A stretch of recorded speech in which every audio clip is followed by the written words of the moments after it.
दोस्तों आज हम आप लोगों को जैसे बिहार दरोगा, बिहार पुलिस जैसे सारे एग्जामों का जो होता है ना दोस्तों, जीएस यानी जीएस में मतलब जी के जीएस, तो उसमें भारतीय अर्थव्यवस्था है, एक चैप्टर है, ठीक है, एक भाग है भारतीय अर्थव्यवस्था। तो इसी को हम आज आप लोगों को बताएंगे और पढ़ाएंगे कि क्या इसमें क्वेश्चन आता है। ठीक है, चलते हैं। देखिए दोस्तों, यहाँ पे हो जाएगा, बोल रहा है, क्या बोल रहा है कि जब हम किसी देश को उसकी समस्त आर्थिक क्रियाओं के संदर्भ में परिभाषित करते हैं तो उसे उस देश की अर्थव्यवस्था कहते हैं। अर्थशास्त्र का जनक किसे कहा जाता है? तो एडम स्मिथ को माना जाता है। अर्थशास्त्र का जनक एडम स्मिथ को माना जाता है। ठीक है, उसके बाद देखिए आगे क्या है दोस्तों, एडम स्मिथ को माना जाता है। अर्थव्यवस्था की छोटी आर्थिक इकाइयों का अध्ययन अर्थशास्त्र की किस शाखा के अंतर्गत किया जाता है? किस शाखा के अंतर्गत किया जाता है? तो बीएसटी और बीएसटी अर्थशास्त्र के अंतर्गत किया जाता है। बीएसटी अर्थशास्त्र के अंतर्गत किया जाता है। ठीक है, बीएसटी अर्थशास्त्र के अंतर्गत किया जाता है। ठीक है, उसके बाद देखिए समष्टि अर्थ, क्या बोल रहे हैं, समष्टि अर्थशास्त्र को अर्थशास्त्र की एक अलग शाखा के रूप में आरंभ करने का श्रेय किसे दिया जाता है? तो किसे दिया जाता है जो दोस्तों, तो जॉन मेनार्ड को दिया जाता है। जॉन मेनार्ड किन्स को दिया जाता है। भारतीय अर्थव्यवस्था किस प्रकार की अर्थव्यवस्था मानी जाती है? तो विकासशील अर्थव्यवस्था मानी जाती है। विकासशील अर्थव्यवस्था मानी जाती है। एक होता है विकसित अर्थव्यवस्था, जो पूरी तरह से डेवलप कर जाए तो उसे विकसित कहते हैं। यानी विकासशील मतलब ये भी विकास कर ही रहा है। ठीक है, और आगे देखिए, भारतीय अर्थव्यवस्था की मुख्य विशेषता क्या है? भारतीय अर्थव्यवस्था की मुख्य विशेषता क्या है दोस्तों? तो इसका देखिए सही क्या हो जाएगा, कृषि की प्रधानता, प्रति व्यक्ति न्यूनतम आय तथा बढ़ती बेरोजगारी। क्या बोल रहा है कि भारतीय अर्थव्यवस्था की मुख्य विशेषता क्या है? तो कृषि की प्रधानता, प्रति व्यक्ति न्यूनतम आय तथा बढ़ती बेरोजगारी। तो कृषि की मुख्य विशेषता में, ठीक, भारत की अर्थव्यवस्था मिश्रित अर्थव्यवस्था है। कृषि अर्थव्यवस्था, भारत की अर्थव्यवस्था मिश्रित अर्थव्यवस्था है, जिसमें सार्वजनिक एवं निजी क्षेत्र मिलजुल कर कार्य करते हैं। इस अर्थव्यवस्था में पूंजीवादी एवं समाजवादी दोनों अर्थव्यवस्था की विशेषताएं पाई जाती है। इस अर्थव्यवस्था में पूंजीवादी और समाजवादी दोनों पाई जाती है। ठीक है, और उसके बाद देखिए आगे क्या है, आगे बोल रहा है कि मिश्रित अर्थव्यवस्था, क्या बोल रहा है कि मिश्रित अर्थव्यवस्था की संकल्पना किस अर्थशास्त्री के विचारों से प्रेरित है? तो जॉन मेनार्ड किन्स के विचारों से प्रेरित है। बंद अर्थव्यवस्था से क्या आशाएं हैं? बंद अर्थव्यवस्था से क्या आशाएं हैं? तो बंद अर्थव्यवस्था से आयात निर्यात गतिविधियां न होना, आयात निर्यात गतिविधियां न होना। अर्थव्यवस्था के क्षेत्र जिसको कहते हैं। तो अर्थव्यवस्था के कितने क्षेत्र होते? 3 क्षेत्र होते हैं। प्राथमिक क्षेत्र, प्राइमरी सेक्टर जिसको कहते हैं द्वितीय सेक्टर, जिसको सेकेंडरी सेक्टर, तृतीय सेक्टर, उसको तृतीय सेक्टर कहते हैं। ठीक है, तो 3 प्रकार के होते हैं। अब देखिए प्राथमिक में क्या बात होता है दोस्तों, प्राथमिक क्षेत्र में क्या आता है? प्राथमिक क्षेत्र में क्या आता है? कृषि एवं कृषि से संबंधित गतिविधियां, जैसे कृषि वानिकी, मत्स्यायन और खनन या उत्खनन। ठीक, ये हो गया प्राथमिक में आ गया। ठीक है, ये हो गया प्राथमिक हो गया। ठीक है, ये जो है ना दोस्तों आपका प्राथमिक हो गया। अब द्वितीयक में देखिए क्या हो जाएगा, द्वितीयक में आपका जो है ना इस तरह से हो जाएगा कि औद्योगिक क्षेत्र। द्वितीयक में पहले प्राथमिक होगा, फिर द्वितीय होगा औद्योगिक क्षेत्र, जिसमें देखिए निर्माण होता है, विनिर्माण होता है, विद्युत, गैस एवं जल पूर्ति होता है। ठीक है, जल आपूर्ति होता है। और तृतीय में क्या हो जाएगा? सेवा क्षेत्र परिवहन एवं संचार, बैंकिंग एवं बीमा, व्यापार एवं भंडारण, सामुदायिक सेवाएं। इस तरह से आपका हो गया। मतलब पहला में जो खेती फसल उसल होता है वो, दूसरा में निर्माण किए, कंपनी निर्माण किया, फिर तीसरा में परिवहन, मतलब एक दूसरे को मतलब हेल्प करना, जैसे गाड़ी चलाना, इधर से उधर लाना, इधर से ले जाने व्यक्तियों को, ये होता है। फिर देखिए, तो एक क्वेश्चन देखिए नीचे में क्या है, ये पढ़ लीजिए पहले। नीचे में क्वेश्चन पढ़ लीजिए कि वह अर्थव्यवस्था जिसका विश्व के अन्य देशों से कोई व्यापारिक संपर्क नहीं होता वह बंद अर्थव्यवस्था कहलाती है। वह अर्थव्यवस्था जिसका अन्य देशों के साथ कोई व्यापारिक संपर्क नहीं होता, वह बंद अर्थव्यवस्था कहलाता है। और अब देखिए क्या है, ऊपर से आते हैं। यह देखिए क्या बोल रहा है दोस्तों, यह बोल रहा है कि संयुक्त क्षेत्र की अवधारणा किन क्षेत्रों के संबंध को दर्शाती है? निजी व सार्वजनिक क्षेत्र को अर्थव्यवस्था में उच्च स्तरीय निर्णय लेने वाले संस्थानों को किस अंतर्गत शामिल किया जाता है, किस क्षेत्र के अंतर्गत शामिल किया जाता है? तो पंचम क्षेत्र के अंतर्गत शामिल किया जाता है। फिर देखिए अर्थशास्त्र के क्षेत्र में प्रथम नोबेल पुरस्कार किस वर्ष प्रदान किया गया था? तो वर्ष 1969 में प्रदान किया था। अर्थशास्त्र में नोबेल पुरस्कार प्राप्त करने वाले भारतीय मूल के प्रथम व्यक्ति कौन थे? तो अमर्त्य सेन थे।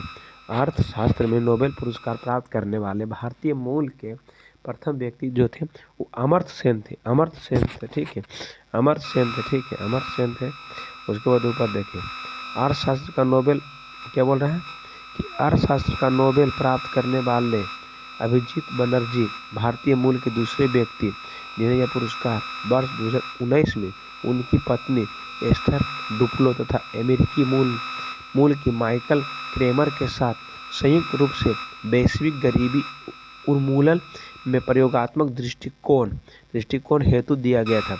बोलने का मतलब हुआ कि अर्थशास्त्र का जो दूसरा नोबेल पुरस्कार मिला वो मिला अभिजीत बनर्जी को, भारतीय मूल के दूसरे व्यक्ति जो थे जिन्हें वर्ष 2019 में अभी इसको याद करना है, अभिजीत बनर्जी को, ठीक है, इसको मिलना है उनको, और 2019 में मिला है। और इनकी पत्नी का नाम क्या था? एस्थर डुप्ले था। और तथा अमेरिकी मूल की माइकल क्रेमर के साथ संयुक्त रूप से वैश्विक गरीबी उन्मूलन में मिला था। फिर देखिए आगे राष्ट्रीय आय और प्रति व्यक्ति आय एक निर्धारित स्तर से ऊपर पाई जाती है। राष्ट्रीय आय और प्रति व्यक्ति आय एक निर्धारित स्तर से ऊपर पाई जाती है। तो कैसे पाई जाती है? तो विकसित अर्थव्यवस्था हस्तक्षेप के सिद्धांत का प्रतिपादन किसने किया था? एगो होता हस्तक्षेप, एगो होता अहस्तक्षेप। तो इसका हस्तक्षेप के सिद्धांत का प्रतिपादन जो था एडम स्मिथ ने किया था। देखिए इकोनॉमिक्स में जो अर्थशास्त्र में होता है उसमें एडम स्मिथ की बहुत चर्चा की गई है। एडम स्मिथ मतलब इनके मानो तो एक ब्रांड ही थे। तो उसके बाद देखिए गांधीवादी अर्थव्यवस्था के सिद्धांत पर आधारित है, न्यास के सिद्धांत पर आधारित है, ठीक है। फिर देखिए समाजवादी अर्थव्यवस्था का जनक किसे माना जाता है? समाजवादी अर्थव्यवस्था का जनक किसे माना जाता है? सोशलिस्ट इकोनॉमी कार्ल मार्क्स को माना जाता है। भारतीय अर्थव्यवस्था के उदारीकरण का अग्रदूत कहा जाता है। भारतीय अर्थव्यवस्था के उदारीकरण का अग्रदूत कहा जाता है। देखिए यहाँ बोल रहा है कि भारतीय अर्थव्यवस्था के उदारीकरण का अग्रदूत कहा जाता है, डॉक्टर मनमोहन सिंह को कहा जाता है। देखिए यहाँ पे कि विश्व की 10 बोल रहा है कि विश्व की 10 शीर्ष अर्थव्यवस्था 2020 ईस्वी में। तो देखिए यहाँ पे दिया गया है कि नॉमिनल जीडीपी पर आधारित यूएस ट्रिलियन डॉलर में, ठीक है। तो कौन कौन हो जाएगा दोस्तों? तो प्रथम स्थान पर जो है अमेरिका हो जाएगा, फिर चाइना हो जाएगा, फिर जापान हो जाएगा, फिर जर्मनी हो जाएगा, फिर यूके हो जाएगा, फिर भारत हो जाएगा। छठा नंबर पर अपना भारत है। इसके बाद देखिए फ्रांस हो जाएगा, इटली हो जाएगा, कनाडा हो जाएगा और तो कोरिया हो जाएगा, ठीक है। तो ये टॉप 10 था। और उसके बाद देखिए आगे ये तो पढ़ा दिए थे। और अब देखिए आगे क्या है, सेकेंड पेज में हम आते हैं। तो यहाँ से भी स्टार्ट किया जाता है।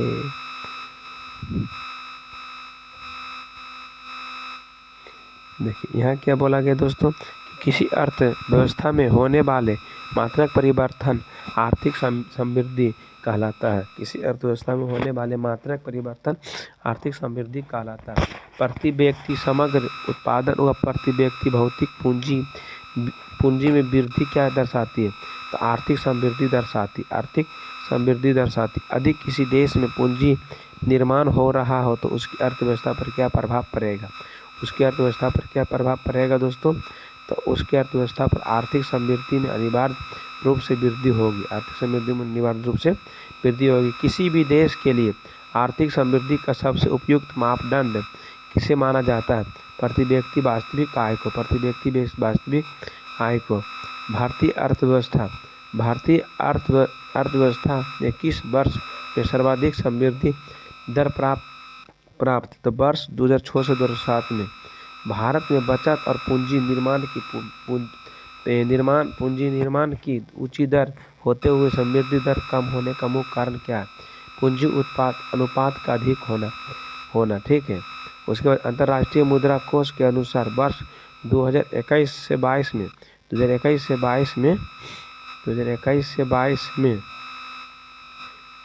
में भारत की समृद्धि दर कितना रहने का अनुमान है?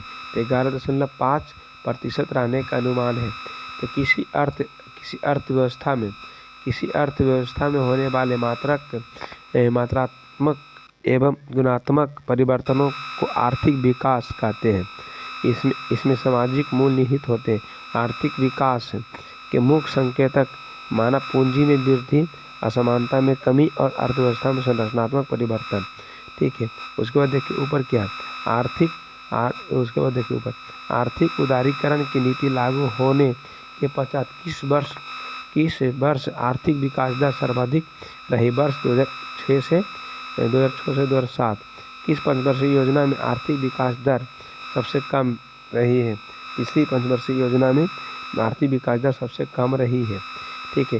किस पंचवर्षीय योजना बोल रहे हैं, किस पंचवर्षीय योजना में आर्थिक विकास दर सर्वाधिक रही है? तो 11वीं पंचवर्षीय योजना में आर्थिक विकास दर सर्वाधिक रही है। तो तीसरी पंचवर्षीय योजना में सर्वाधिक कम रही है और सबसे कम रही है, और 11वीं पंचवर्षीय योजना में सर्वाधिक रही है 7.8%। सकल घरेलू उत्पादन में परिवर्तन की दर क्या कहलाता है? सकल घरेलू उत्पादन में परिवर्तन की दर क्या कहलाता है? तो आर्थिक विकास कहलाता है, आर्थिक विकास दर कहलाता है। उसके बाद देखिए यहाँ हम आते हैं, देखिए बोल रहा है कि जीवन की भौतिक गुणवत्ता सूचकांक का प्रतिपादन किया था मोरिस डी मोरिस ने। वर्ष 1970 में आधारभूत आवश्यक प्रत्यगम दृष्टिकोण का प्रतिपादन किसके द्वारा किया गया था? विश्व बैंक द्वारा किया गया था। आर्थिक बोल रहा है कि आर्थिक विकास के मापन हेतु क्रय शक्ति क्षमता विधि का प्रतिपादन किसने किया था? GR केसेल ने। विश्व बैंक के अनुसार क्रय शक्ति क्षमता के आधार पर चाइना एवं संयुक्त राज्य अमेरिका के भारत तीसरी सबसे बड़ी अर्थव्यवस्था है। ठीक है, तीसरी सबसे बड़ी अर्थव्यवस्था। वर्ष 2020 ईस्वी में जारी अंतर्राष्ट्रीय तुलनात्मक कार्यक्रम के अनुसार PPP के आधार पर विश्व GDP में भारत की भागीदारी कितने प्रतिशत रही है? तो 6.7% रही है। भारतीय मानव विकास प्रतिवेदन प्रत्येक प्रतिदर्श गांव से संबंधित क्या जानकारी प्रदान करता है? तो आधारिक संरचना, मुख्य साधन, शिक्षा एवं शिक्षा तथा स्वास्थ्य संबंधित सूचकांक सभी करते हैं। किस अंतर्राष्ट्रीय संस्था बोल रहा है क्या दोस्तों कि किस अंतर्राष्ट्रीय संस्था के द्वारा वर्ष 1990 से मानव विकास सूचकांक को प्रस्तुत किया गया था? संयुक्त राष्ट्र विकास कार्यक्रम द्वारा किया गया। ठीक है, संयुक्त राष्ट्र मानव विकास सूचकांक किसके द्वारा विकसित किया गया है? तो महबूब उल हक द्वारा संयुक्त राष्ट्र मानव विकास सूचकांक किसके द्वारा विकसित किया गया था? महबूब उल हक द्वारा किया गया था। मानव विकास क्या बोल रहा है कि मानव विकास सूचकांक के 3 मुख्य घटक कौन से हैं? जीवन प्रत्याशा, शैक्षिक स्तर एवं प्रति व्यक्ति सकल घरेलू उत्पाद। जीवन प्रत्याशा सूचकांक की गणना हेतु अधिकतम आयु 85 वर्ष तथा न्यूनतम आयु 20 वर्ष ली जाती है। मानव विकास रिपोर्ट 2020 में किस देश का प्रथम स्थान है? तो नॉर्वे का प्रथम स्थान है।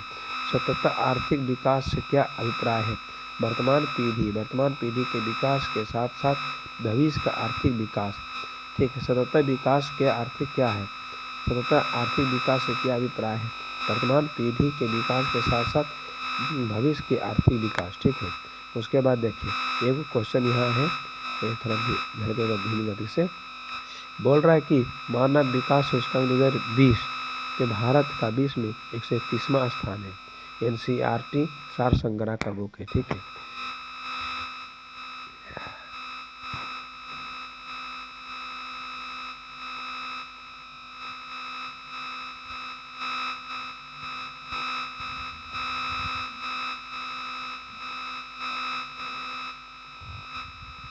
देखिए क्वेश्चन है, किसी निश्चित अवधि के लिए एक देश की राष्ट्रीय आय एक वित्तीय वर्ष यानी 1 अप्रैल से 31 मार्च को ही मतलब उस वित्तीय वर्ष होता है, ठीक है।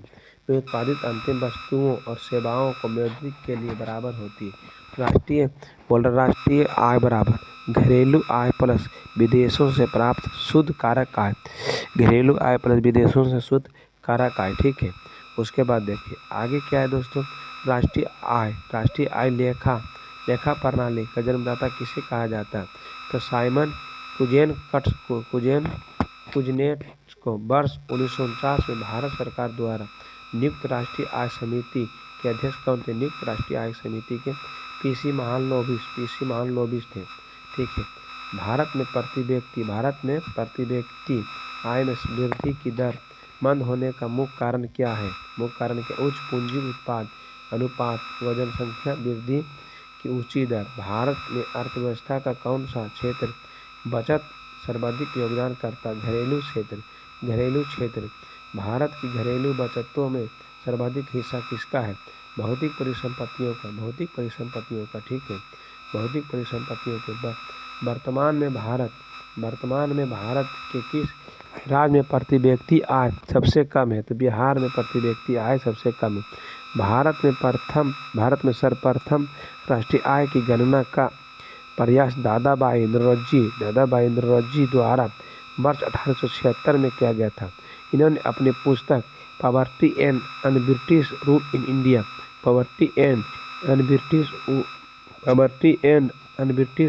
इन इंडिया किनकी पुस्तक है? तो ये वाला भी क्वेश्चन आपसे पूछ सकता है। तो ये है दादाबाई नौरोजी का, ठीक है। तो इसमें चर्चा की गई थी इंडिया में प्रति आय 20 रुपये बताई थी, ठीक है। उस समय गुलाम भारत था, मतलब भारत गुलाम था अंग्रेजों के। तो वर्तमान में किस राज्य में औसत प्रति व्यक्ति आय सर्वाधिक है? औसत प्रति व्यक्ति आय तो गोवा में औसत प्रति व्यक्ति आय सर्वाधिक है। भारत में राष्ट्रीय आय सामयिकों का आकलन किसके द्वारा किया जाता है? तो किसके द्वारा किया जाता है? तो केंद्रीय सांख्यिकी संगठन द्वारा किया जाता है। तो केंद्रीय सांख्यिकी संगठन द्वारा किया जाता है। केंद्रीय सांख्यिकी कार्यालय द्वारा राष्ट्रीय प्रतिदर से सर्वेक्षण कार्यालय का विलय किस नई संस्था के स्थापित करने का निर्णय लिया गया? तो राष्ट्रीय जनसांख्यिकी कार्यालय। एक देखिए क्वेश्चन और क्या है मेरे प्यारे दोस्तों, बोल रहा है कि पीसी महालनोबिस, क्या बोल रहा है? पीसी महालनोबिस के जन्मदिन पर प्रतिवर्ष 29 जून को राष्ट्रीय सांख्यिकी दिवस मनाया जाता है। तो नेशनल स्टैटिस्टिक्स डे बोल सकते हैं। 29 जून को राष्ट्रीय सांख्यिकी दिवस मनाया जाता है।